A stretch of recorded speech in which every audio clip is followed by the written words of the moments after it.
Hi guys, it's me back with the third installment of Swords and Sorcerers, the Sanderside Saga by swisskey. This hopefully will be out soon, depending on when I post this, because once I'm done with the first one, I record the next one for the series. So hopefully this is out soon. Or sooner or later. Hopefully it's not that long. I don't think my brain can handle that much reading along with all the things I have to do for school.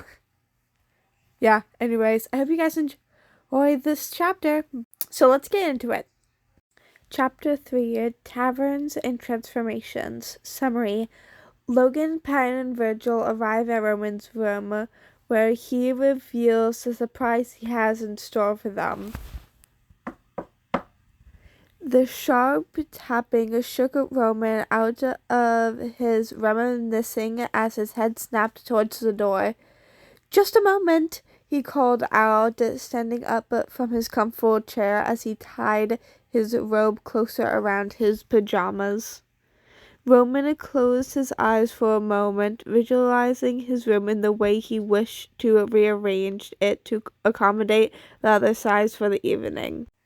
"Now comes the fun part," the prince thought to himself as he waved his hand once in front of himself, channeling his imagination from out of his body and into the air around him, and smiled as he heard the rattling of objects around the room. Opening his eyes, he was greeted with the sight of his room shifting and changing around him to match the vision in his head. The red walls faded and cracked along the posters and memorabilia, with streaks of grain flowering through them to become planks of woods, while intricately carved rafters wove through one side of the higher, newly arched ceiling to the other. Bookcases and everything on them jumped out of their corners and shrunk before shoving themselves back into the wall as homemade windows. Dusty rays of sunlight streaking in once each window found itself in place. The floor, normally a cozy, cream-colored carpet, hardened to become a well-worn, scratched-up wooden floor. The desk that Roman was sitting at merely moments ago flew through the air, metamorphosing into a large square table that situated itself in the middle of the grand new room. The four hemispheres of piles of paper now wrinkled themselves into neat little stacks on each side of the table, as the overstuffed Saga chair seemed to clone itself, 3 identical copies which found their way to the table as well. Roman's great 4-poster bed shrugged and sank into the wall to become a homey stone and moderate fireplace, which immediately began to ignite and crackle happily, filling the room with the rustic scent of campfire. The chandelier above, all twigs and ambers with fairy lights, remained the same, amber and column above and below.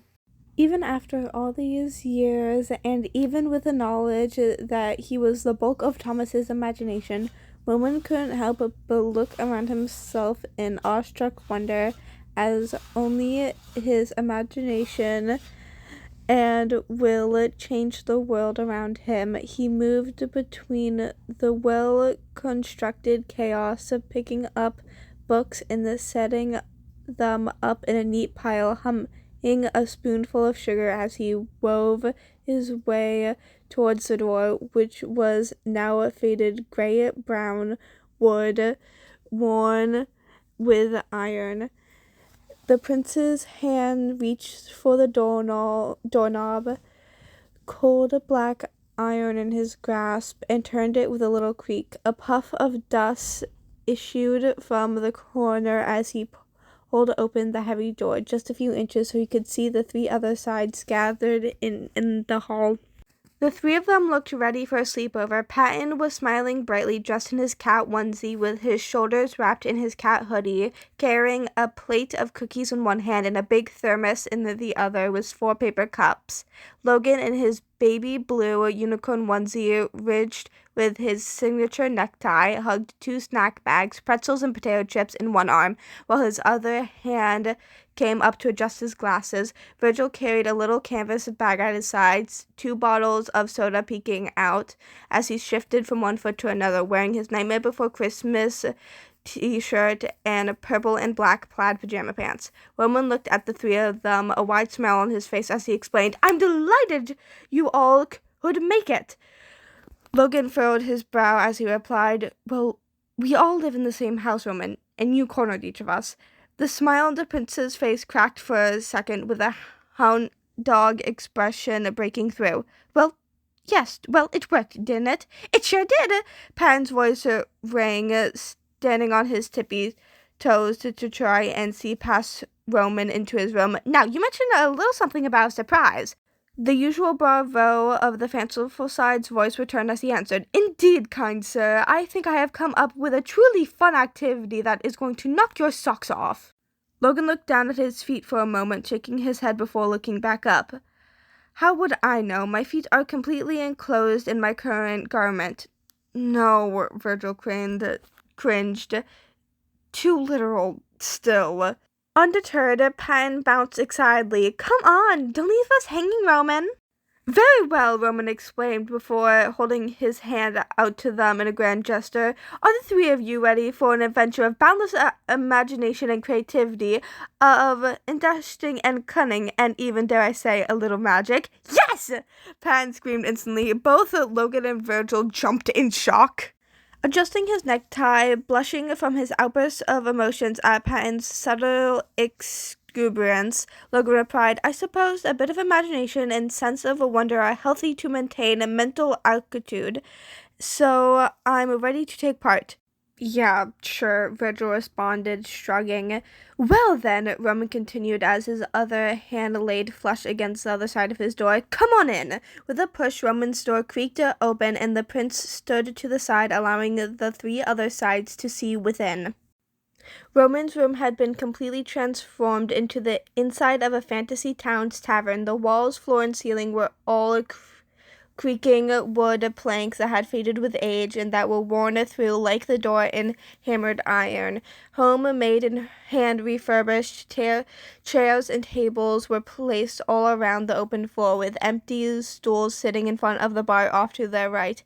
Sun streamed in through windows, red curtains drawn to each side of every window, the beams of light visible thanks to the light haze of dust. Off to their left was a great stone hearth, already crackling with a cozy fire, casting a happy orange glow across the floor before its light mingled with that of the sun, the wall lamp, and the chandelier above. In the center of the newly refurbished room was an ornate carved wood table surrounded by 4 comfortable chairs and topped with papers for all 4 sides, as well as a discarded parchment map in the center.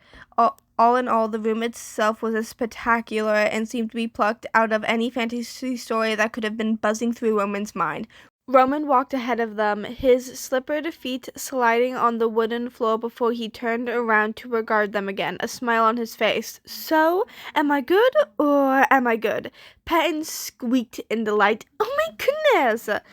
Logan's eyes widened. "This is impressive." Even Virgil could not help a look of wonder washing across his face. "Wow."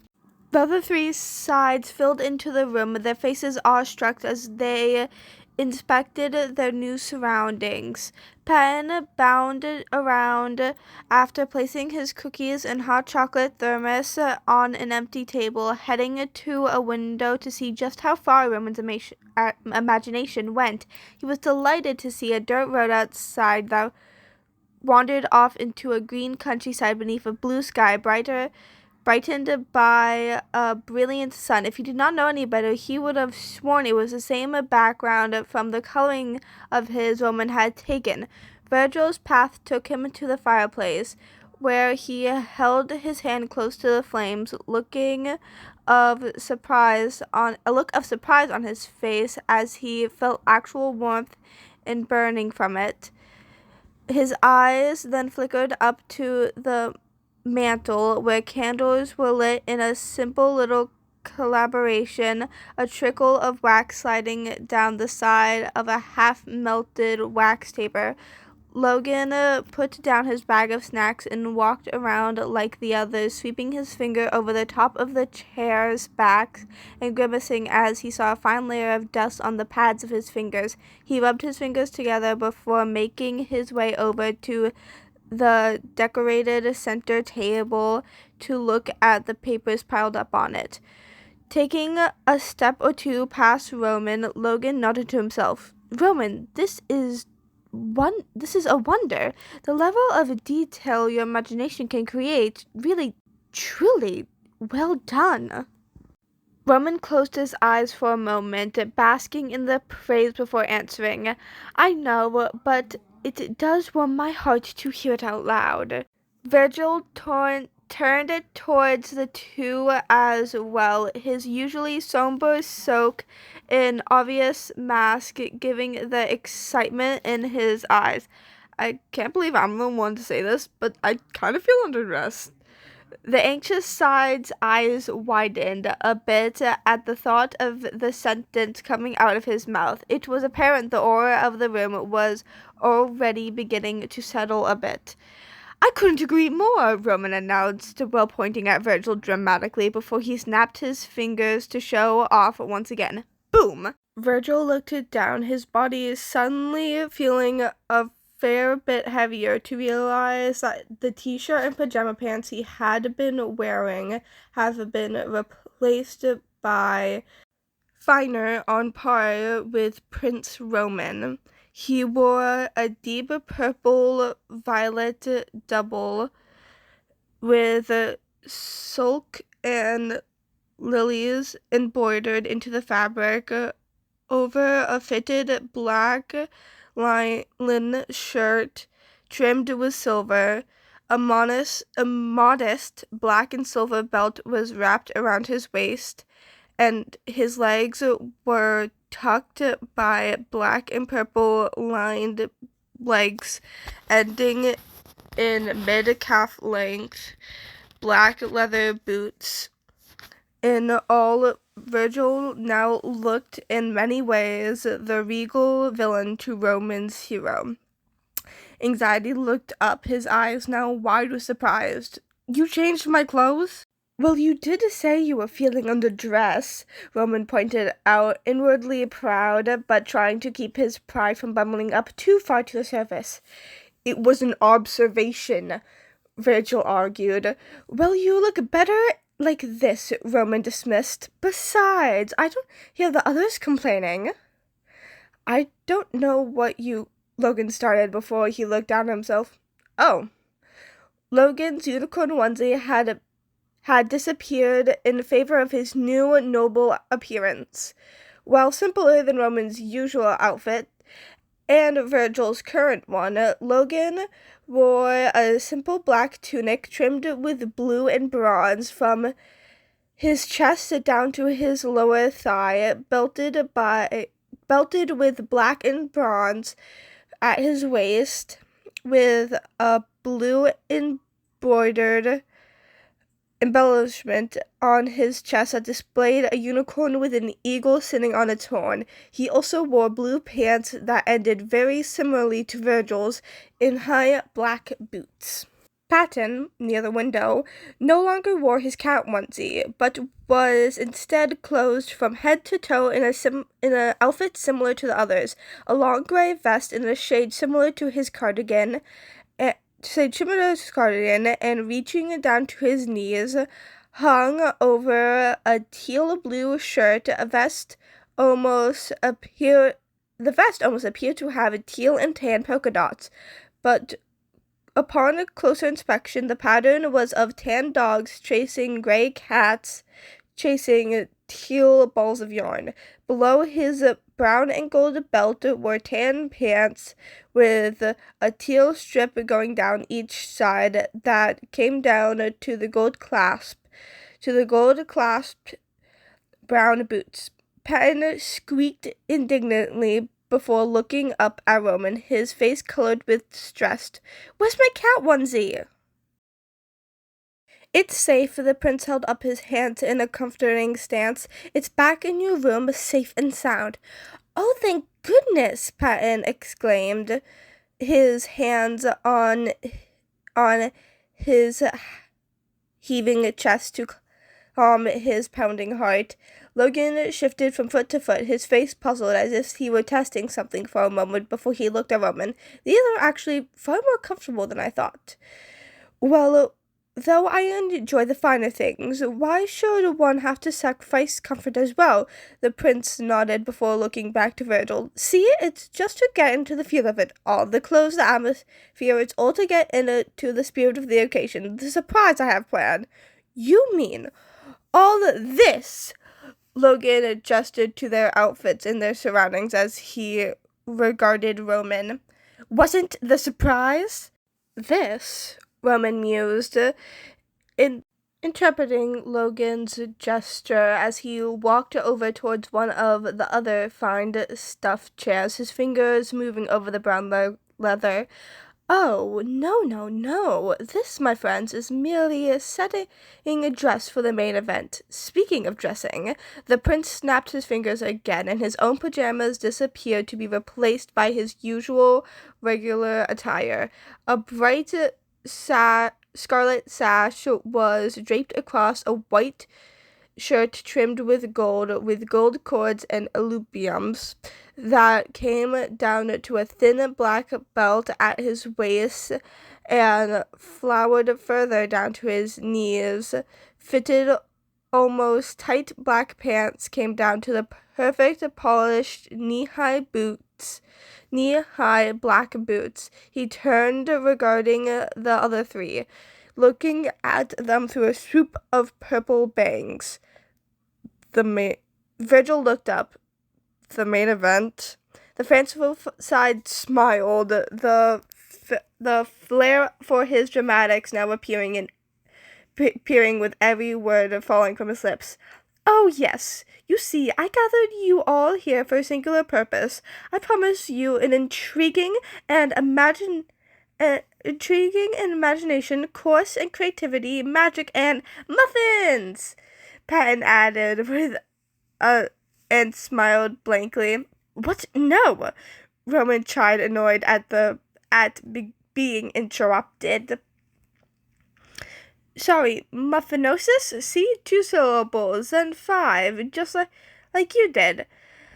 Patton thought he corrected himself. "Nope, shut it!" The prince shot him down again. "Sorry," Patton apologized, muttering. "Just wanted to hop on board the alliteration station." "Whatever. As I was saying," the prince dismissed before adapting the dramatic voice once again to pick up where he left off.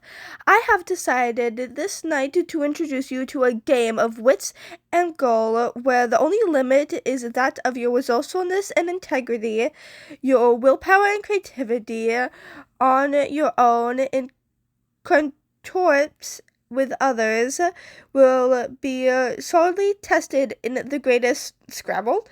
Logan asked. "No, will you let me?" "Life," Virgil tired. "No, if you would." "Ooh, battleship," Logan attempted again. "No, come on, guys." "Candyland?" Patton asked, bouncing. "No!" Roman shouted before grabbing a book from the table and holding it next to his face, flushed red and veins in his forehead pulsing. "We're playing Dungeons and Dragons."